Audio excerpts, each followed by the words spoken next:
Equal Education is calling on the Limpopo Education Department to immediately replace pit toilets in the province's schools. The department is said to have missed its own 1st of April deadline to provide schools that solely rely on pit toilets with appropriate sanitation facilities.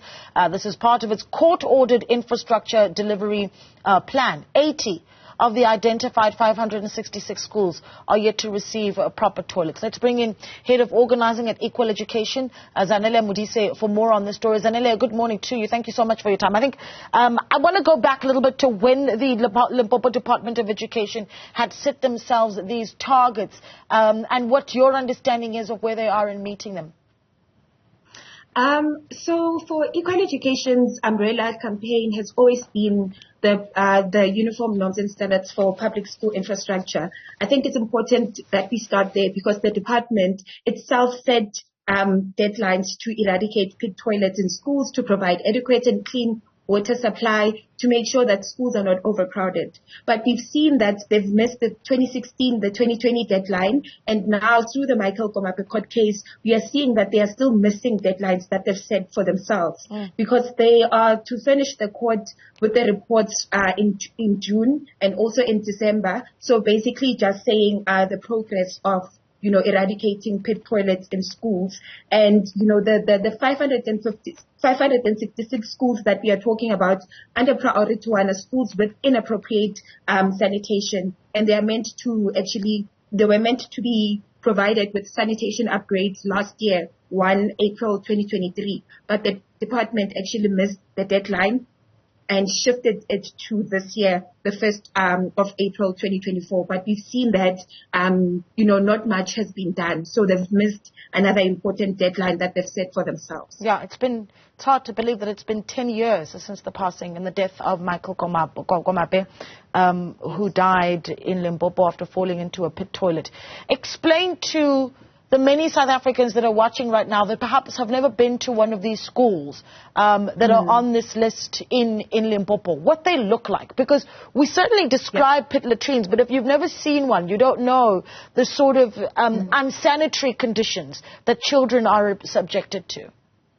Yeah, so basically a pit toilet is basically a hole on the ground. And what we've seen in our school visits when we go to check the sanitation and the water state in the schools, we find learners actually relieving themselves in open air. So that's the state and the undignified, situation that learners have to contend with. And we have seen that the department actually, there has been improvement in some of the schools, but we've noticed that it has been happening at a slow pace. At times, we are seeing the lack of political will and a lack of sense of urgency from the department. We are citing one school in our statement, Tutwana Primary School, where learners are still using pit toilets. And it's a primary school. An incident like the one that happened to Michael could easily happen again. Yeah, when civil society such as yourselves in Section 27 then take the issue up with the Limpopo department, what is it exactly that you're hearing on why yet again they have missed their target? So in 2018, when the Department of Basic Education and the Limpopo Department of Education were providing a plan to their proposed plan to the court, they basically cited budgetary constraints of them not being able to meet their target or eradicating the sanitation backlog. They had said they needed 1.6 billion to actually address the situation on the ground, and that they would actually start in 2026, which was very appalling to us. So they are continuing, citing budgetary constraints for them not being able to meet their own target. And yet there are concerns that the Department of Education's budgets where infrastructure is concerned are underspent, correct? Yes. So what we've noticed in the Limpopo Department of Education is that, each year they're sending back money to Treasury, but we have schools that still use pit toilets. But also what we've noticed is the inaccuracies in terms of data and the reports that they are putting out. The numbers aren't, speaking to each other. So it's difficult for a department to actually address the situation on the ground if you aren't sure what the situation is. Is this a human rights issue? Let's get to that, because once we're able to discuss it as a human rights crisis, then perhaps we're able to have a leg to stand on when we ask for accountability, Zanele. It is a human rights issue, because basically you are violating learners' rights to a basic education. And what we are seeing in the school visits that we normally go to, the undignified ways that learners are actually relieving themselves. It's quite shocking and very saddening. So it is very much a human rights issue. Yeah.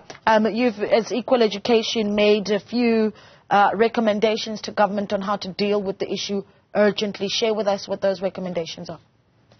Yeah, basically we are saying that their way of reporting must be very much accurate, because you can't, meet your target if you aren't sure what the situation is on the ground. And we are saying adequate funding must be provided so that, school sanitation can be addressed, and that all illegal pit latrines must be immediately removed, so that learners, enjoy their right to a basic education. It is their constitutional obligation to ensure that the schooling environment is safe and conducive for the teaching and learning process. Let's talk about incidents of children being hurt and falling into some of these pit toilets, some even losing their lives. And again, Michael Komape comes up. Are we seeing any more of those incidents that perhaps are being underreported or not seen as publicly as they should be?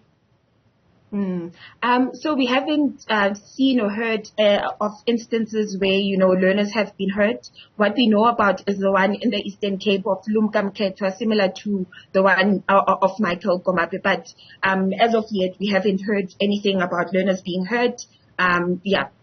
All right. Well, we're going to have to leave it there, but thank you so much for speaking to us. And just a reminder of how serious the situation is. You'd remember that Michael Komape died in 2014. It's hard to believe that it's already been 10 years. He was 5 years old, and he drowned after falling into a dilapidated pit toilet. And as of today, 80 of the identified 566 schools under Priority 1 in Limpopo have yet to receive decent sanitation and decent toilets. Thank you so much to our guest, Zanele Modise, Head of Organising at Equal Education.